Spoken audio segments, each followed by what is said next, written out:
Huwag ka na munang sapatos na 12,000. Huwag muna dyan. Diba? Huwag ka munang mamahalin. Ano muna?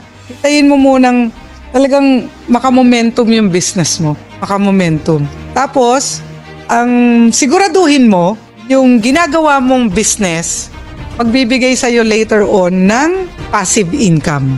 Palakihin mo ng palakihin yung passive income mo. Gaano kalaking passive income dapat? Ako meron.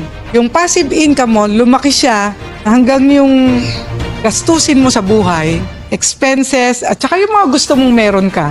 Dapat mas malaki yung passive income mo kesa dun. Pag lumaki na yung passive income mo, kesa dun sa mga gusto mo, at saka mga expenses mo, mga para mabuhay ka. Pag mas malaki na yun, nagkakaroon ka na ng freedom. Bakit? Kasi passive yun eh. Ibig sabihin, dumadating yun without your effort.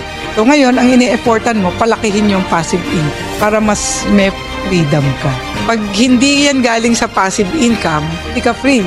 Doon ka pa rin sa talagang trabaho ng trabaho. Kailangan ko kumita, yung ganong feeling. Dapat mawala ka doon later on, no? So, binibuild mo yung passive income mo. May business na ba kayong may passive income?